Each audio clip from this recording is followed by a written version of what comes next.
ये कि क्या महाराष्ट्र में चुनाव से ठीक पहले समुदाय विशेष के वोट के लिए ध्रुवीकरण यानी कि पोलराइजेशन की कोशिशें तेज हो गई। सवाल इस बात को लेकर भी है कि मौलाना नोमानी के महाविकास आघाड़ी को समर्थन देने के ऐलान को भाईजान कितना मानेंगे। महाराष्ट्र विधानसभा चुनाव में अब सिर्फ 5 दिन बचे। इससे पहले उलेमाओं की महाविकास आघाड़ी को मुस्लिम आरक्षण देने की चिट्ठी और फिर all India personal law board के महाविकास आघाड़ी को 269 सीटों पर समर्थन देने के ऐलान से सियासत गर्मा गई। सवाल यह खड़ा होता है कि हिंदू एकता के बटेंगे तो कटेंगे के जवाब में मुस्लिम एकता का पैगाम दिया जा रहा है। क्या ये एक्सेप्ट किया जाएगा? बटेंगे तो कटेंगे एक्सेप्ट नहीं कर रहा है कुछ। क्या ये मुस्लिम एकता वाली चीज एक्सेप्ट कर लेंगे सियासी तौर पर? इसी मुद्दे पर बहस करेंगे, लेकिन सबसे पहले ये report.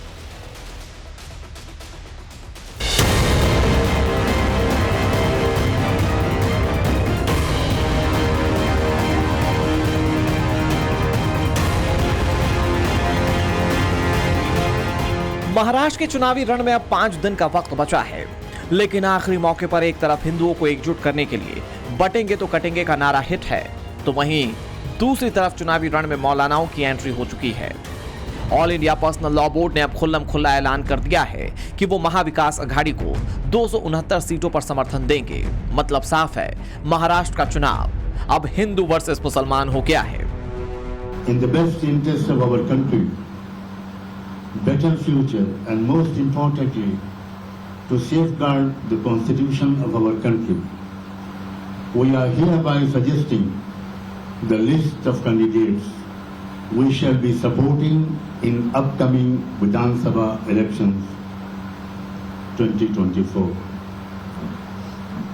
After extensive research, ground survey, and in-depth analysis, we have decided to support the candidates of Mahavikas Aghadi on 269 constituencies. Nomani के इस बयान से पहले ऑल इंडिया उलेमा बोर्ड की चिट्ठी वायरल हो रही है, जिसमें महाविकास आघाड़ी से चुनाव में समर्थन के बदले मुस्लिमों के लिए नौकरी, शिक्षा में आरक्षण समेत कई मांगे की गई। धुले की रैली में कल ही अमित शाह ने कांग्रेस पर यह आरोप लगाया था कि कांग्रेस वोट बैंक के लिए मुस्लिम आरक्षण वाली साजिश कर रही है। कुछ दिन पहले कांग्रेस पार्टी के अध्यक्ष को ये सारे उलेमा मिले और कहा मुसलमानों को आरक्षण देना चाहिए। भाइयों बहनों, अगर मुसलमानों को आरक्षण देना है तो एससी, एसटी और ओबीसी का आरक्षण काट कर देना पड़ेगा। मुझे बताओ धुले वालों, आप लोग सहमत हो क्या मुस्लिम आरक्षण के लिए? अरे जोर से बोलो, सहमत हो क्या? राहुल बाबा, मैं आज दूरे से कहकर जाता हूं, कान खोल कर सुन लो, आपकी चौथी पीढ़ी आएगी तो भी मुस्लिम आरक्षण नहीं। नोमानी की चिट्ठी के बाद सियासत गर्म है। समाजवादी पार्टी का कहना है कि all India Muslim personal law board की अपील से महाविकास आघाड़ी को फायदा होगा। वहीं बीजेपी का कहना है कि नोमानी के ऐलान से कोई फर्क नहीं पड़ने वाला। मैं निवेदन करूंगा, तमाम देश के लोग जो इस देश को चाहते हैं, जो इस देश के संविधान को मानते हैं, सब इकट्ठा हो जाओ और महाविकास आघाड़ी के बैनर तले आ जाओ और उसी को वोट दो। आपको क्या लगता है सर, मौलाना नोमानी के इस बयान के बाद कितना परसेंटेज में मुनाफा होगा? बहुत मुनाफा होगा। वो लोग साधु संतों से ऐलान करवा रहे हैं और अगर मौलाना साहब हिंदू मुस्लिम को सबको लेकर साथ में काम कर रहे हैं तो जरूर सेकुलर वोट इकट्ठा हो सकता है। क्या देखना है, वैसे सपोर्ट से कुछ रिजल्ट में फर्क नहीं पड़ने वाला है। लोग यहाँ पे डेवलपमेंट को देख के वोट करेंगे, ये लोग यहाँ पे प्रोग्रेस को देख के वोट करेंगे। लोग यहाँ पे अच्छी स्कूल, अच्छी सड़कें, अच्छे रोड्स, अच्छी इनकम, अच्छी विकास काम, अच्छा सोशल सिक्योरिटी, इन मुद्दों को देख के मतदान करेंगे। और इसीलिए मुझे पूरी उम्मीद है और पूरा विश्वास है आने वाले समय में इन सब को देखने के बाद लोग पूरी तरीके से महाविकास हमारे युति महायुति के साथ रहेगी। भाइयों बहनों, महाराष्ट्र की जनता के सामने बहुत स्पष्ट दो खेमे हैं। एक, ये अघाड़ी का खेमा जो औरंगजेब फैन क्लब है, औरंगजेब फैन क्लब है। और दूसरा महायुति का खेमा जो छत्रपति शिवाजी महाराज और सावरकर जी के सिद्धांतों पर चलने वाले। मुझे बताओ दूल्हे वालों, आप किसको पसंद करोगे भाई? मेरे साथ बोलो, छत्रपति शिवाजी महाराज की। ऐसे में सवाल यह है कि क्या नोमानी मुस्लिम वोट के ध्रुवीकरण के लिए ऐसा ऐलान कर रहे हैं? सवाल इस बात को लेकर कि क्या महाराष्ट्र के रण में अब खुल्लम खुल्ला हिंदू मुसलमान हो चुका है। सबसे बड़ा सवाल यह कि क्या मौलाना नोमानी और उलेमाओं के पैगाम को आम मुसलमान मानेंगे। Bureau report, times now, Navbharat. तो महाराष्ट्र के चुनाव में एक बात तो साफ है कि सब कुछ खुल्लम खुल्ला हो चुका है। जिसको मुस्लिम वोटों की तरफ अपना रुझान बढ़ाना है, जिसको मुस्लिम वोट चाहिए, वो खुलकर सामने आ रहे हैं। मुस्लिमों को किस तरफ जाना है, उनके उलेमा खुलकर सामने आ रहे हैं। दूसरी तरफ खुद गृह मंत्री ये कह रहे हैं कि या तो आप औरंगजेब फैन क्लब चुन लीजिए या फिर छत्रपति शिवाजी महाराज का साथ दीजिए। तो मतलब सब कुछ खुल्लम खुल्ला महाराष्ट्र में हो चुका है चुनाव में। लेकिन ये क्यों हो रहा है, जरा वोट बैंक का गणित समझ लीजिए। मैं बहुत संक्षेप में आपको बताता हूँ। महाराष्ट्र में मुस्लिमों की आबादी कुल 1 करोड़ 30 लाख। महाराष्ट्र की कुल आबादी 11 करोड़ 24 लाख है और 9 सीटें ऐसी है जहां पर 40% मुस्लिम है, यानी कि वो डिसाइसिव हैं और इनको अपने फेवर में करने के लिए हर जद्दोजहद राजनीतिक पार्टियां कर रही हैं। खासतौर पर महाविकास अघाड़ी की ओर से ये जद्दोजहद ज्यादा बड़ी नजर आती है। चर्चा करने के लिए कई सारे मेहमान जुड़ गए, उनका तारुफ आपसे करवा दे। हमारे साथ विजय शर्मा जुड़ गए जो कि प्रवक्ता है भारतीय जनता पार्टी के। हमारे साथ कृष्णा हेगड़े जुड़ गए जो कि शिवसेना शिंदे गुट के प्रवक्ता है। हमारे साथ स्वामी चक्रपाणी जी महाराज जुड़ गए जो कि हिंदू धर्म गुरु हैं। वरुण पुरोहित जी हमारे साथ जुड़ गए, कांग्रेस के नेता हैं। किशोर तिवारी हमारे साथ जुड़ गए जो कि उद्धव बाला साहेब ठाकरे वाली शिवसेना के नेता हैं। और अतीकुर रहमान हमारे साथ जुड़ गए जो कि इस्लामिक स्कॉलर है। सभी मेहमानों का स्वागत है। मैं शुरुआत वरुण पुरोहित जी आप ही से करता हूं। मतलब सब कुछ खुलकर सामने आ चुका है। हम जिस पोलराइजेशन की राजनीति से भारत में बचने की बात करते थे, महाराष्ट्र चुनाव में तो ऐसा लग रहा है कि सबको वो पोलराइजेशन वाला ही वोट चाहिए। अनुराग सिंह जी, पोलराइजेशन वोट की बात मैंने पिछले कितने दिन से ये चर्चा हो रही है। मैं फिर कह रहा हूँ, मुसलमान शब्द का उपयोग ही क्यों किया जा रहा है। जो वोटर है, मुसलमान भी डेमोक्रेटिक सिस्टम का पार्ट है। कोई भी प्रत्याशी होगा, कोई भी पार्टी होगी, इसके वोट लेने जाएंगे, सब जगह जाएंगे। वरुण जी, ये मुस्लिमों की संस्था के जो उलेमा हैं उन्होंने खुद ऐलान किया ना कि वो आपका साथ देंगे, तब तो ये चर्चा छिड़ी है। नहीं, शंकराचार्य जी के मैं पढ़ रहा था। देखो 9 तारीख को Shri Shankaracharya Swami Avimukteshwaranand ji Saraswati now extend support to Maharashtra CM Shri Eknath Shinde ji. तो ये आप ये देखो, क्या वो को नहीं दे रहे क्या? ये तो सभी दे रहे। चुनाव में आप और मैं भी किसी न किसी के साथ, आपके नहीं कह रहा, आप एज ए पत्रकार आप तो न्यूट्रल रहोगे, हम भी जाते हैं किसी न किसी के लिए। मान लीजिए विजय शर्मा जी मेरे मित्र हैं, शर्मा है, लड़ रहे हैं बीजेपी से, मेरे को जाना है इनके साथ तो जाऊंगा। बीजेपी कांग्रेस क्या करेगी? तिवारी जी लड़ेंगे, जाऊंगा। चक्रपाणी महाराज लड़ेंगे, जाऊंगा। आप जिसके संबंध होंगे जाएगा। और चुनाव में तो सब वोट मांगने जाते, चुनाव वही इसलिए रहा है वोट मांगने के लिए। नहीं तो हम मलेशिया फॉर्मेट जो मोदी चाह रहे थे, ठप्पा लगा के वहां से डिक्लेयर करते थे कि साहब ये सांसद होगा, ये नहीं होगा, ये विधायक होगा, इसको बाहर करो, वसुंधरा जी को बाहर करो। लेकिन वरुण पुरोहित जी, इंटरेस्टिंग ये भी है ना कि जो मुस्लिम उलेमा हैं या जो मुस्लिम धर्म के लोग हैं वो आप लोगों से उम्मीद भी बहुत ज्यादा कर लेते हैं। उलेमा बोर्ड की बैठक, उसके बाद वो चिट्ठी नाना पटोले ने जो जवाब दिया, उनकी मांगे कि मुस्लिमों को पुलिस की भर्ती में आरक्षण दीजिए 10%, कह रहे थे आरएसएस को बैन कर दीजिए। तो उनकी उम्मीदें भी तो आपसे ज्यादा है, आपसे अगर वोट ले रहे हैं तो। अगर वोट देंगे तो उम्मीदें ज्यादा होनी चाहिए, इसमें क्या बात है। कोई भी तबका अगर किसी को वोट देता है, आप पूरा करेंगे उन उम्मीदों को? तो मेरी बात तो पूरी होने दो। अब आपने बात करिए, हिंदुओं के वोट जब बीजेपी मांग रही है तो क्या किया इन्होंने 10 साल में? हिंदू करके हिंदुओं की नोटबंदी करके सत्यानाश कर दिया। सारी फैक्ट्रियां बंद हो गई, सारी बेरोजगारी हिंदुओं की हो गई। आप बताइए, बच्चे प्रयागराज में लड़ रहे हैं, उनपे लाठीचार्ज कर रहे हैं, वो हिंदू बच्चे नहीं है क्या? तो आप ये देखिए, जो हिंदू चैंपियन बन रहे हो हिंदुओं के ही लठ बजा रहे हैं। तो अब आप जब जिसको वोट दे रहे हो उसको तो लाठी बजा रहे हो। अगर कोई तबका किसी को वोट दे रहा है, विधायक, आप एक छोटी सी यूनिट पे आ जाइए, विधायक चुनाव लड़ता है तो उसके इलाके कोई वोट दे रहे हैं तो उसको कहेंगे हमारे यहाँ हॉस्पिटल बना, हमारे स्कूल बना, हमारी ये डेवलपमेंट। तो सभी लोकतांत्रिक व्यवस्था यही है। राजा के जमाने में जागीरदार करते थे, आज लोकतांत्रिक व्यवस्था, विधायक और सांसदों से मांग कर रहे हैं। वोट जब पड़ने की बात है, लोकतंत्र में, डेमोक्रेटिक प्रोसेस में वोट की राजनीति है हमारे यहाँ, तो वोट मांगेंगे तो उनको वोटर्स को चाहिए कुछ ना कुछ। इसमें क्या बात, मतलब तो सब चीज तो है उसको। ठीक है, मतलब वरुण पुरोहित जी जो कि बहुत सुलझे हुए कांग्रेस के प्रवक्ता हैं, वो कह रहे हैं कि इसमें क्या दिक्कत है। तो कोई दिक्कत आपको है वरुण शर्मा जी की all India Muslim personal law board ने ये कह दिया कि हम समर्थन दे रहे हैं 269 सीटों पर कांग्रेस पार्टी को, इसमें कोई आपको समस्या है सर? वो कह रहे हैं कि जो हिंदू धर्मगुरु हैं वो भी तो कहते हैं ना कि हम आपके बीजेपी के मुख्यमंत्रियों को सपोर्ट कर रहे हैं। अनुराग जी, आपने क्वेश्चन मेरे से पूछा है? जी विजय शर्मा जी, आप ही से सवाल है सर। जी।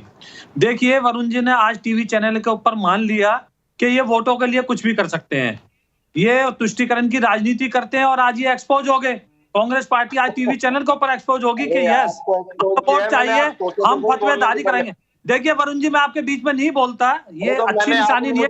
आप बहुत बारी डिबेट में हम आप आमने सामने आए, कभी इस तरह की मैंने आपसे उम्मीद नहीं की। अरे तो भाई, अरे मेरी बात सुनो, हाथ जोड़ के मेरी बात सुनो। आप वरुण पुरोहित का इंटरप्रिटेशन गलत सलत क्यों कर रहे हो? मैं भी कह दूं आपके लिए फिर गलत सलत। नहीं तो आप अपनी बारी में कर लेना, आपको टाइम मिलेगा ना। अब मैं गलत कर रहा हूँ, ठीक कर रहा हूँ, मेरे मुंह में आप बातें डालोगे क्या? अच्छा वरुण जी, एक बार सुन तो लेते हैं कि बीजेपी कैसे ले रही है आपकी बात को। वरुण जी, आपकी बात को बीजेपी कैसे देख रही है, एक बार सुन तो लेते हैं।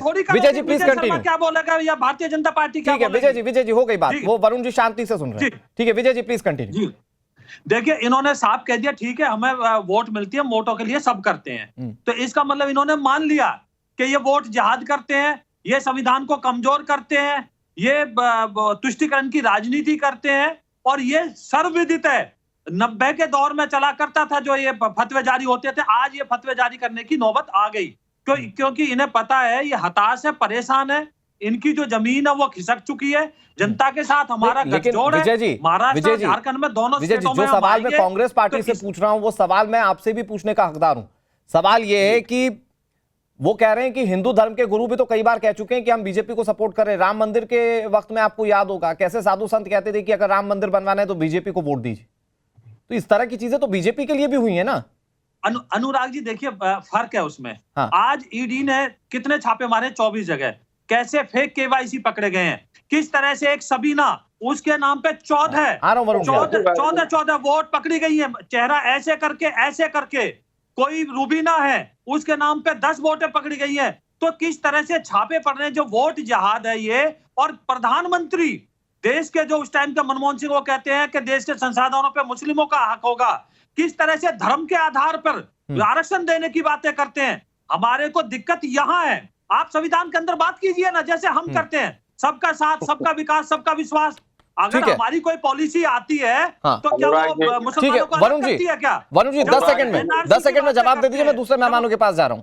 वो कह रहे हैं सबका साथ, सबके विकास की बात कीजिए, संवैधानिक तौर पर बात कीजिए, कोई आपत्ति नहीं है बीजेपी को। अभी मेरा इंटरप्रिटेशन कर रहे थे, खुद ने बोल दिया हम ईडी की 24 जगह छापे मारे, खुद ही मान रहे ईडी के छापे मान रहे।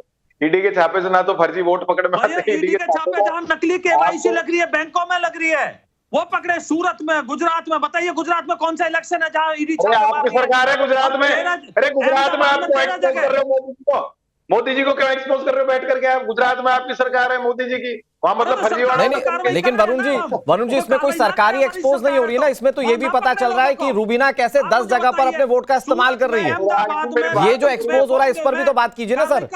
मुझे बोलने नहीं दे रहे हो आप। ठीक है वरुण जी योर टर्न। कह रहा हूं, जब गुजरात का एग्जांपल दे रहे हो तो गुजरात मॉडल फेल हो गया, मुरबी पुल की जैसे टूट गया, और ईडी के छापे पड़ रहे हैं। सबको पता है ईडी, सीबीआई, इनकम टैक्स चुनाव के वोटिंग के टाइम तक ही पड़ेंगे।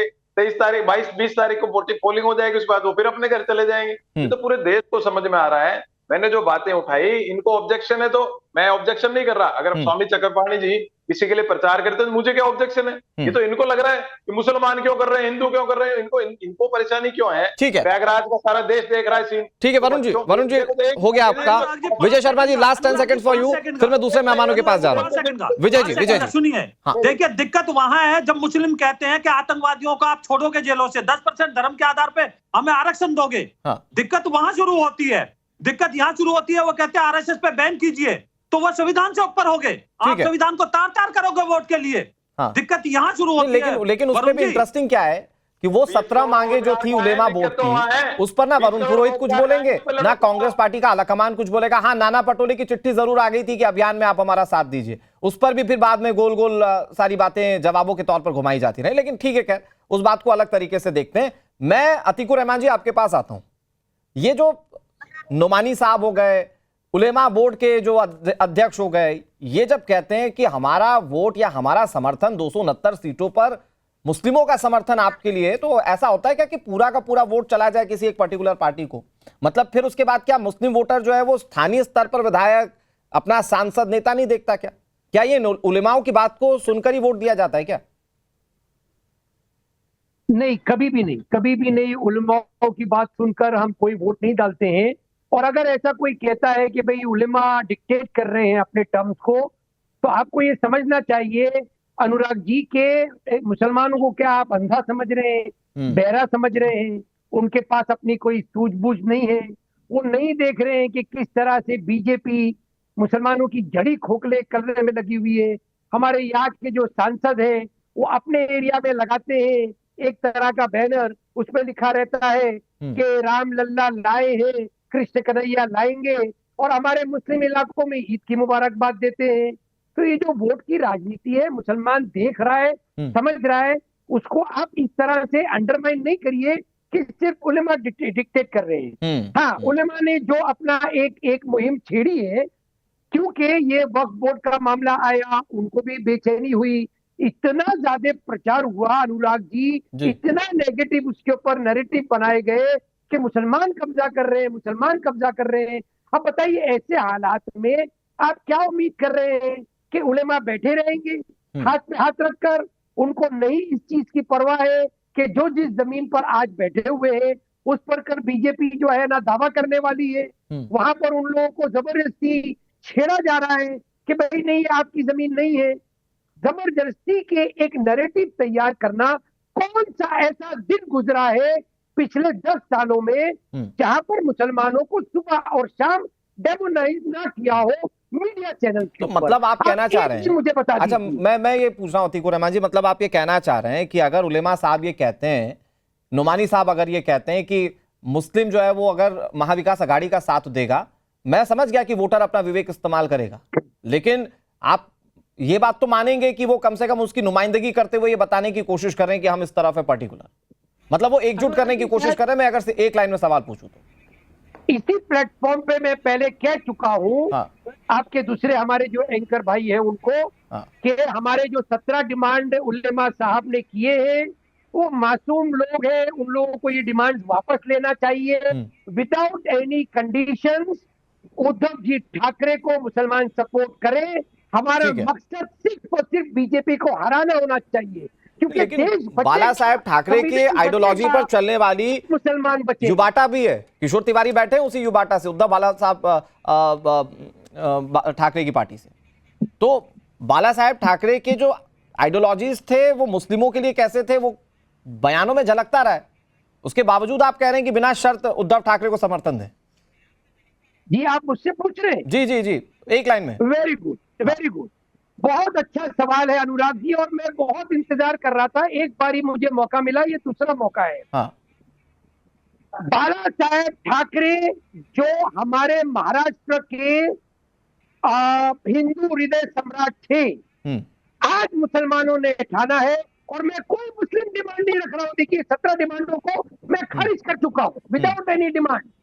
जो बाला साहेब ठाकरे हमारे हिंदू हृदय सम्राट के पीठ में छुरा भोंकने का काम बीजेपी ने किया है, आज मुसलमानों ने उसका बदला लेने की ठानी है। ये आप लिख के रख लीजिए हमारी बात।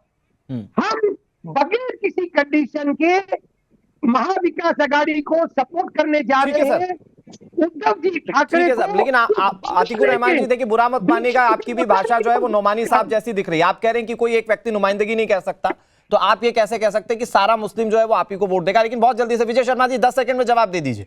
वो कह रहे हैं कि पूरा का पूरा जो मुस्लिम वोट है वो चला जाएगा एक तरफ, फिर आप इसको मुस्लिम कंसोलिडेशन से जोड़कर देखते हैं, लेकिन वो कह रहे हैं कि मुद्दों के हिसाब से हम वोट देने जा रहे हैं एमवीए को।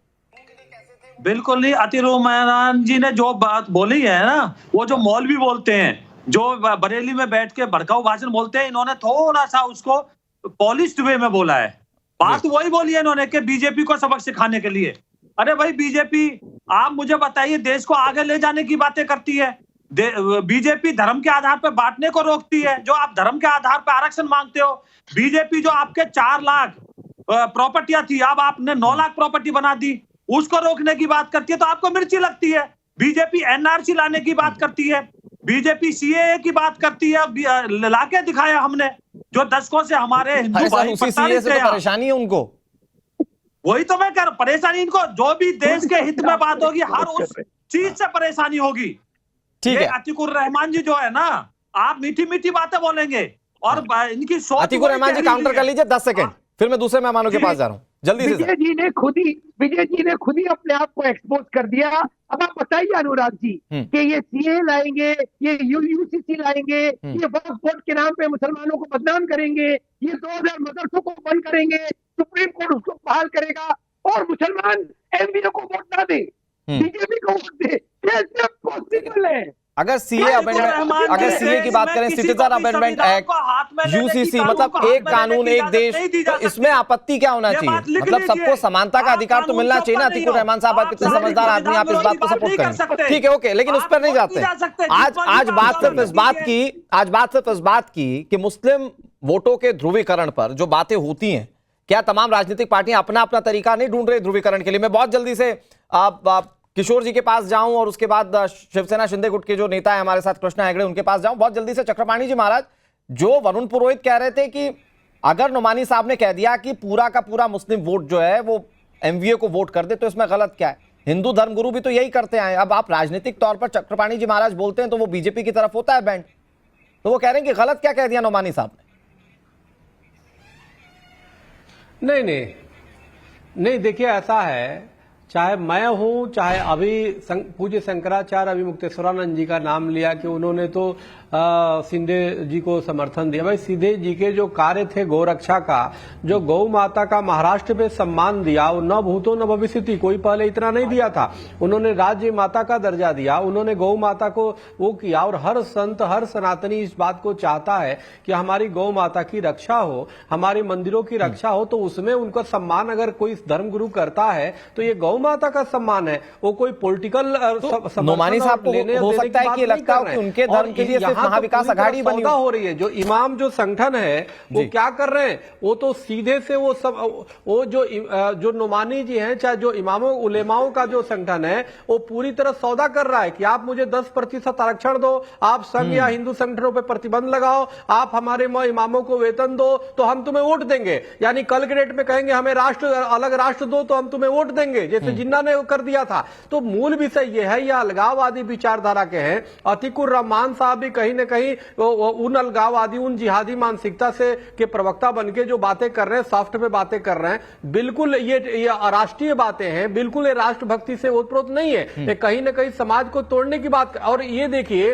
कि ये बीजेपी से नहीं लड़ रहे हैं, ये पूरे हिंदू समाज से लड़ रहे हैं, पूरी तरह मुगलिया शासन स्थापित करना चाहते हैं, पूरी तरह से राष्ट्र से लड़ रहे हैं। नहीं तो ये बताइए, सीए जो लागू हो रहा था, जो अल्पसंख्यकों पे अन्याय हो रहा बांग्लादेश पाकिस्तान में, अगर उनको मान्यता मिल जाती तो इनको क्या नुकसान होता? लेकिन फिर भी एक तरफ पाकिस्तान बांग्लादेश जैसे राष्ट्र ने लिया और हमारे अल्पसंख्यकों को हिंदू सिख जैन या जो भी। स्वामी जी, मैंने आपको बीच में रोका नहीं, लेकिन एक छोटी सी बात मैं जानना चाह रहा हूं। चक्रपाणी जी महाराज, आप जैसे देख रहे हैं कि कौन सा मुख्यमंत्री आपके लिए गौ सेवा वाले मार्ग को खोलता है, वैसे हो सकता है कि नौमानी साहब ये देखते हो कि उनके धर्म के बारे में कौन सा पक्ष अच्छा कर सकता है, तो इसीलिए हो सकता है कि उन्होंने एमवीए को सपोर्ट कर दिया। इसको कैसे जस्टिफाई करेंगे? नहीं, देखिए ऐसा है, सवाल इस बात का है कि इनको तो पहले से इनको मिला हुआ है, भाई देश बटवा दिया, विजय शर्मा देश के टुकड़े करा दिया, अब क्या लेंगे? अब हिंदुओं के अधिकार छीनते हैं, हिंदुओं के चाहते हैं कि हमारे 10% आरक्षण लेके हमारे दलित भाइयों को ओबीसी का अन्याय ये करें। आखिर आपने कभी देखा है कि जो सवर्ण है वो क्या कभी दलितों की आरक्षण हटाने की बात करता है क्या? कभी ओबीसी की हटाने की बात किया है क्या? वो फिर वो उतने में ही खुश है। लेकिन ये जानबूझ कर ठीक है, लेकिन किशोर तिवारी जी, आप समर्थन ले लीजिए, आप एक बड़ा वोट बैंक है, 1 करोड़ 30 लाख का मुस्लिमों का महाराष्ट्र के अंदर। किशोर तिवारी जी, तो हो सकता है कि आप उसको लेकर अपनी जीत देख रहे हैं, पर मैं ये समझने की कोशिश कर रहा हूं, जो स्वामी जी ने बात उठाई वो पॉइंटेड बात थी कि क्या ऐसा तो नहीं हो रहा कि मुस्लिम वोटों के नाम पर डीलिंग चल रही है? भाई उलेमा बोर्ड के जो अध्यक्ष ने बातें सामने रखी, उसमें तो पता चल गया कि वो चाहते हैं कि हम आपको वोट देने के लिए तैयार हैं, लेकिन आप क्या कीजिए कि आरएसएस को बैन कर दीजिए, धर्म के आधार पर आरक्षण तय कर दीजिए, उलेमाओं की सैलरी बांध दीजिए। तो वो ये चाहते हैं, तो ये ऐसा तो नहीं कि कहीं मुस्लिम वोट के लिए आप लोग डीलिंग कर रहे हो? एक बात बता रहा हूं, आप जो डिबेट भी कर रहे हैं ना, वो पीच ही नहीं है। महाराष्ट्र चुनाव का पीच ही नहीं है। ये चुनाव का पीच है जो महाराष्ट्र के 90 लाख हेक्टेयर के अंदर जो कपास और सोयाबीन उगा जाता है उसका मूल्य है, जो महाराष्ट्र में 30 किसान आत्महत्या करते हैं वो है। और महाराष्ट्र में बेरोजगारी और महाराष्ट्र में जो प्रोजेक्ट चुराए गए वो है, और ये सब चीजें महाराष्ट्र में पीछे नहीं है। अब मुझे ये बीजेपी की नफरत की भाषा ले लो, यहाँ पर अतीकुर रहमान तरीके आदमी बोल रहे हैं, तो मैं अभी बता रहा हूं कि हिंदू रहो या मुसलमान रहो, अगर वो किसान है और अगर वो बेरोजगार है, अगर उसको महंगाई की मार है। आप ठीक कह रहे हैं। नहीं किशोर जी आप ठीक कह रहे हो। मैं दाद देता हूं कि आपके जैसे नेता ने भांप लिया कि महाराष्ट्र में सियासी पिच क्या है, लेकिन ये तो आप तब कर रहे हैं ना जब आप कांग्रेस के साथ चले गए या शरद पवार के साथ चले गए। आपकी तो लाइन बीजेपी वाली हुआ करती थी जब तक आप इनके साथ नहीं थे। हिंदुत्व पर तो आपने भी जमकर सियासत की है। एक मिनट देखो, हाँ नहीं बताइए, जवाब दीजिए ना सर।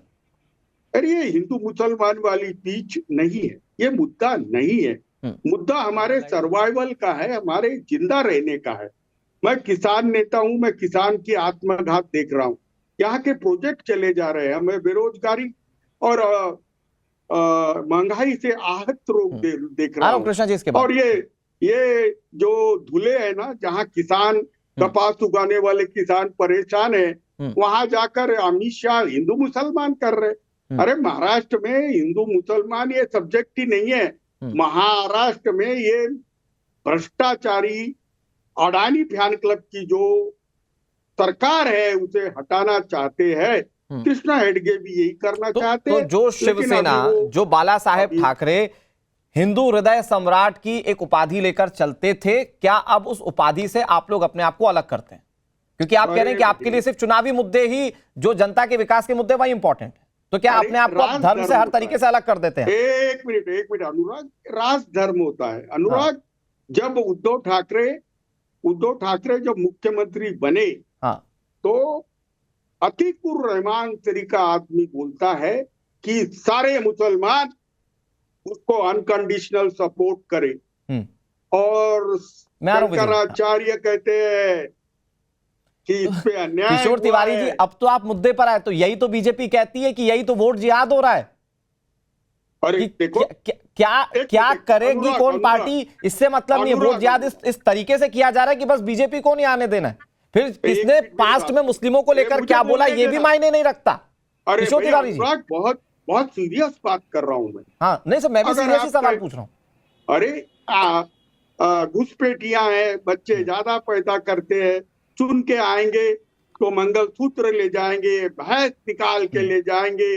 अरे ये ऐसी बातें करने से पूरे मुसलमान जो 14 और 19 मोदी के साथ आपके साथ कभी बैठते होंगे कृष्णा हेगड़े, आज आपसे अलग होकर बीजेपी के साथ चले गए। एक मिनट, ये जो बात कह रहे हैं, ये जो आप लोग वोट जिहाद की बात कह रहे हैं, कृष्णा नहीं किशोर जी एक मिनट थोड़ा सा वक्त दे दीजिए कृष्णा हेगड़े को भी। कृष्णा हेगड़े जी ये जो बात कह रहे हैं, ये सिर्फ बात कह रहे हैं विकास की, ये कह रहे हैं कि हमारे लिए अब धर्म मायने नहीं रखता। जब आपके साथ सियासत में थे तो यही लाइन थी क्या इन लोगों की, या जो आप लोग कहते हैं कि बटेंगे तो कटेंगे, उसके साथ खड़े थे ये?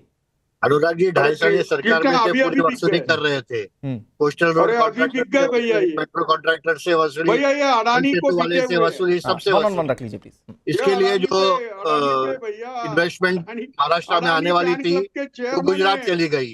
अभी जब स्थिरता आ गई तभी इन्वेस्टमेंट वापस आ गई। किशोर तिवारी जी मैं आपके बीच में नहीं बोला, अरे कृष्णा में प्यार से अभी ये जो मुसलमान हमारे भाई बोल रहे हैं, केंद्र सरकार में मोदी जी 11 साल प्रधानमंत्री है, तभी सहूलियतें ले लेंगे। अरे किशोर जी जरा चुप बैठे हैं यार। किशोर जी प्यार से उनको भी तो बोल लेने दीजिए। आप प्यार से बोलते, प्यार से उनको भी तो सुन लीजिए। प्यार से सुनना भी होता है सर, प्यार से बोलना ही थोड़ी होता है। Krishna ji please continue. करने से कोई इलेक्शन जीतता नहीं। देखिए सुनिए, 11 साल मोदी जी प्रधानमंत्री थे, ये मुसलमान भाइयों ने सभी सहूलियत ली, सभी योजना का लाभ लिया, सब कुछ उन्होंने लिया। एकनाथ शिंदे जी से भी ले लिया। अभी वोट कहाँ देना है? वोट उधर देना है। क्यों देना है?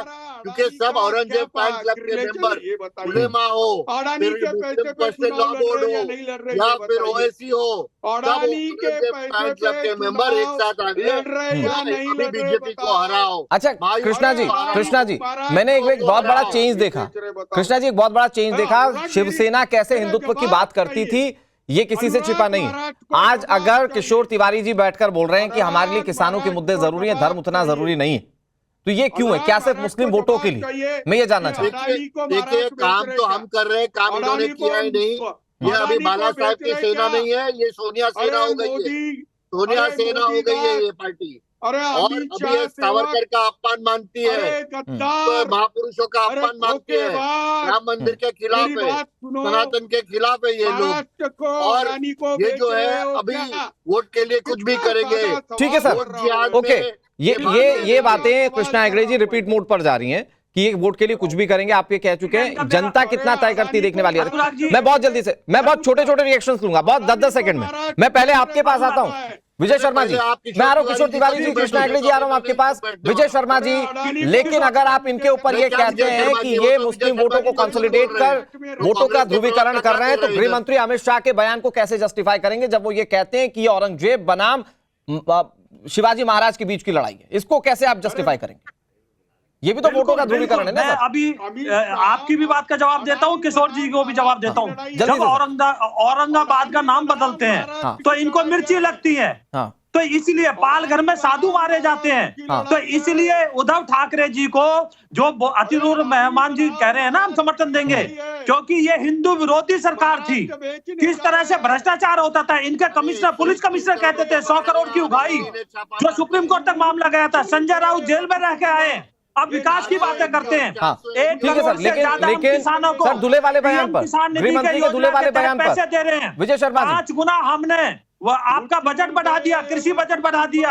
हम जो सब्सिडी के तहत देते हैं खाद का बैग, वो पूरे किसी भी विश्व में चले जाइए 3000 से नीचे नहीं, हम वोटों का कंसोलिडेशन। और ये कैसे आप नहीं कर रहे हैं ये बयान देकर कि औरंगजेब और महाराणा प्रताप के बीच की, माफ कीजिएगा, शिवाजी महाराज के बीच की लड़ाई है? ये क्या आप कंसोलिडेट नहीं कर रहे हैं वोट को?